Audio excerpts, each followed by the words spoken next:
what we thought would have been a straight win for England ended up in a draw.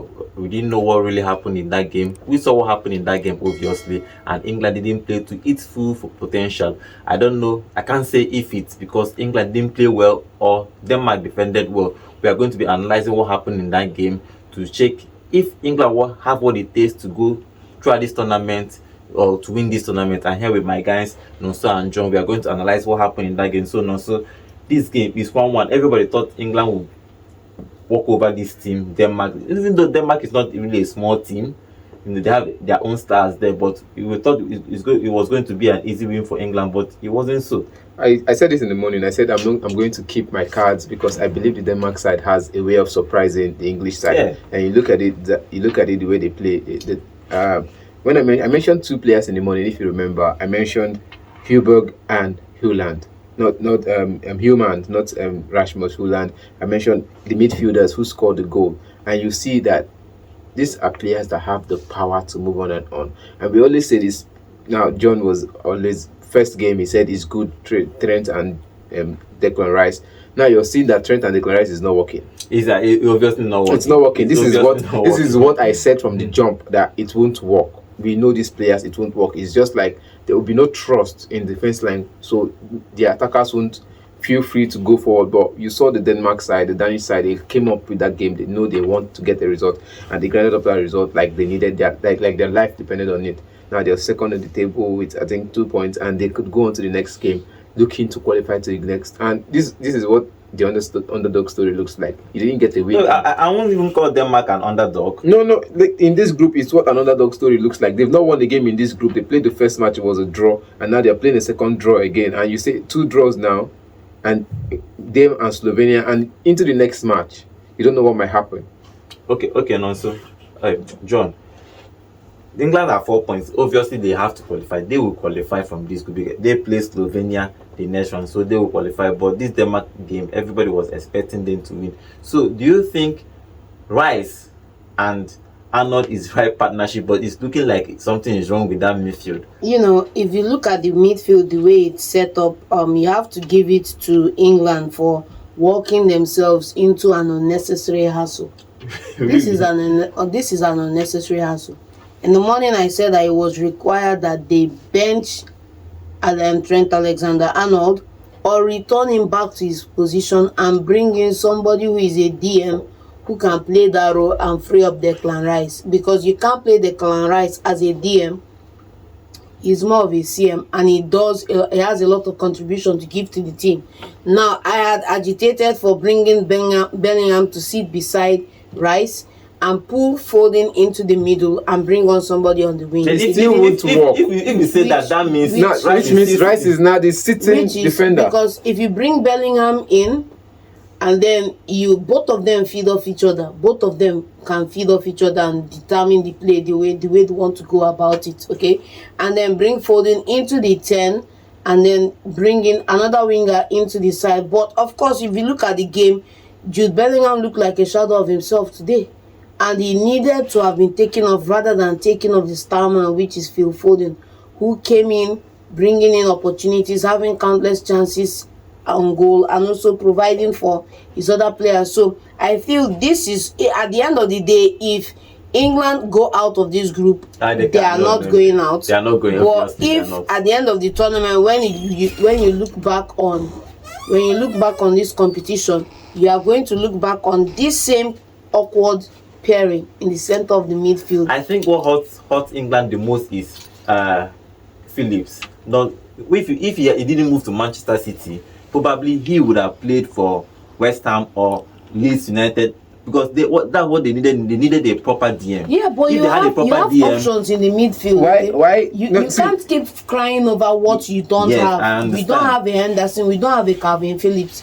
But you have a Kobe Mino. He's young. Yes, he's young. But you also have Conor Gallagher. You have people in the midfield that should be brought in to do the job for the team. You know, when they brought in Gallagher in that midfield, the whole dynamic changed. That's what I'm talking about. Now, another thing is, if the country now is counting on Declan Rice to play as a DM, that conversation needs to happen with him, and that conversation needs to be in the setup. So, bro, you play in this position for your club, but here we need you to play this role. Stop doing XYZ. Okay. And then you toe the line. No, so, but if it's not coming, then you keep getting results like you're getting today. Calm down. So there's something I want to ask you now. The coach, I have a problem with Southgate. I don't know why, but I have this problem with him. Look at the substitution he made. You need a go and remove a Harry Kane. For me, if no matter how bad Harry Kane plays, he stays to. Who was the substitute? Wait. Watkins. Who was it? It was substitute for who? Watkins. And Watkins. you take away Phil Now Foden. check Watkins' record for Aston Villa this season. Top player. See what I'm saying? The substitution is top notch. See what I'm saying, that if you need a goal, why not introduce him as a striker, second striker, and drop in Kane? You can't. Why? You can't. It means you have to shoot yourself in the foot. Take away a Foden for what's it called? But you still took away a Foden. Calm down now. He took away a Foden for who? That's what you ask yourself. He took away a Foden for a winger, Bowen, and you saw him introduce Ebere Chukwueze in that game. Yes, these are fantastic players from the midfield and from the flanks, so they can replace Foden fine. Now, why was Anthony Gordon's not introduced later? He's a perfect winger for that position. He was introduced late. Yes, that's being called into the game late. Now, these are players that you know can handle the midfield and attack very well. But what is wrong with Adam being on the bench? I'm not the coach. Not the coach. This is Adam. This is Adam that Liverpool are looking to buy. City are also looking to buy Adam Watson as well. These players this is the first time they are entering a major tournament. Do you understand? These players, Southgate have been watching with other particular players throughout the tournament. You don't expect him to really just put you in. For example, he didn't put in Palmer. But I was surprised that he didn't introduce Palmer. This is a situation where you need to get a goal to win a match. So why take out Kane? You need to no, but Kane got in on the goal early. Maybe he felt Kane has lost his leg and he needs to bring somebody fresher and faster. For me, it's taking off Messi. Messi, you need a guy. You take off Messi from your team. See, it's not about who you took off and who you didn't take off. These players have been fantastic. Everybody needs play time. Oli Watkins was fantastic for Aston Villa, taking the Playmaker Award of the year. Now, it's hard for you to see someone from the lower division club to take the Playmaker Award of the year, and Oli Watkins did that. Aston Villa. Come on now. They are top 4 team now. They are top 4 this season. Next season, what happens? Now, after that, what next? So you take away a Kane, you bring in an Oli Watkins. You take away a Foden, you bring in a what's it called, a Bowen. You take away someone else. Trent is a fine. Saka. You understand? Yes. Now you see the mixture there. Now why is I said it before? You said maybe he played it. We not sure. Why is Anthony Gordon not playing from that left?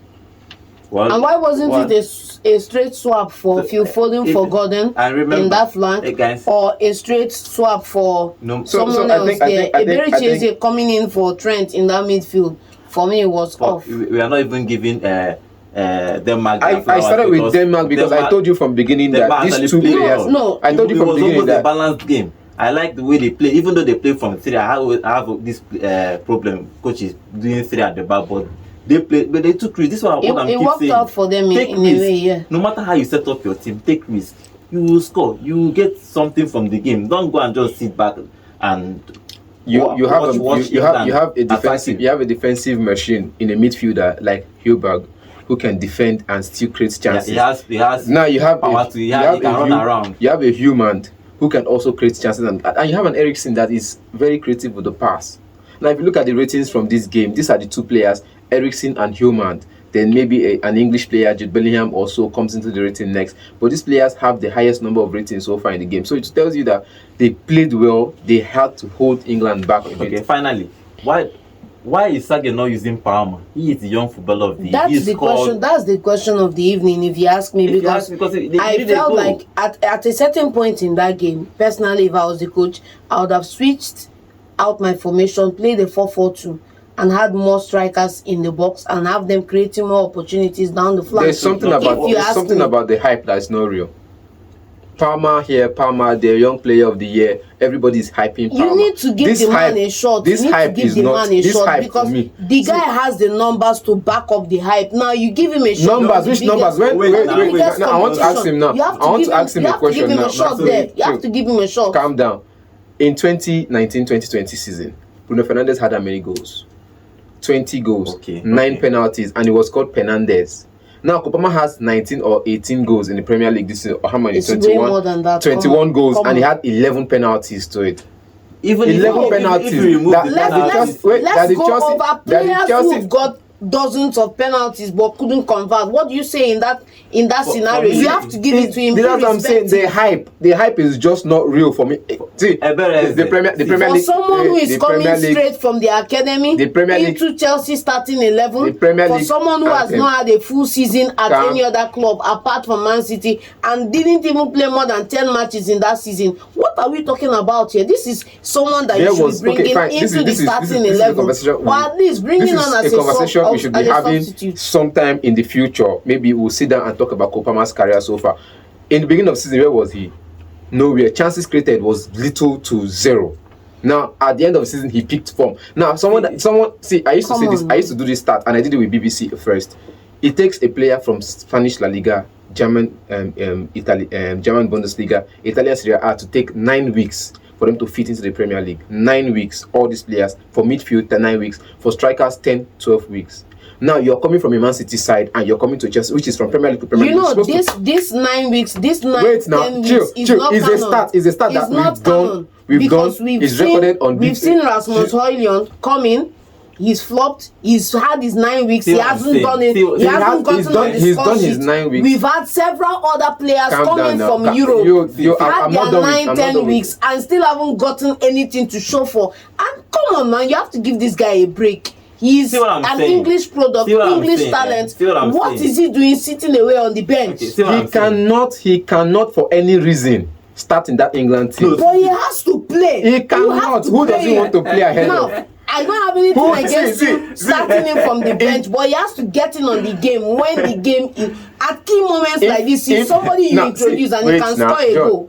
Who should I leave two of you to fight? I know this is I really don't like where all this beef is coming from. Anthony, you are happy about a Jared Bowen and a piece average player, a Jared Bowen who shouldn't be in the same conversation. How many goals did he score this season? How many goals did he score? A Jared Bowen who shouldn't be in the conversation with He scored a 14. Now I want to respond to that. 14 goals in the Premier League. 14 goals in the Premier League, none were penalties. Clear-cut goals, created the chances for himself. And yet you're comparing him to penalties separately. We count penalties separately. Are they counted separately on the Premier League or are they counted as points? Let's know where this is coming from. I want to say something last before we go. I don't even know that I go talk again. Before we close this show now, let's know where this is coming from. Like, is it a sport that is the man that is taking the penalties? And Anthony. Not Anthony of Man United, not the spinner Anthony. Yeah. Anthony Gordon of Everton. He moved all the way from Everton to Newcastle. What was his record like? We started singing his praises because we were seeing the workings at the beginning of the season. Till the end of the season, calm down. Calm down. A lot of issues. We are talking about 30-something players in the side. 30-something players in the side, and he was starting. He didn't get changes in management and all of that. Come on. He was starting from the beginning of the season and he didn't get the numbers until the last 15 games of the season. You do not calm down. I am talking about an Anthony. I am talking about an Anthony that go back and look at that record. I am talking about an Anthony that has been the best player for Newcastle and yet he's still on the bench. He's even enjoying himself on the bench, just wearing the jersey of England. Different expectations. Simple. If he wants to be a bit part player, he can sit on the bench for all I care. One is that Kopama should start and Kopama should be in the I'm not even talking about him starting. He is the English young footballer of the year. Yeah. At some point, you should give him chance. I understand that your coach can trust Gordon or Bereze. For me, I'm just saying that he's young footballer of the year. He needs to play.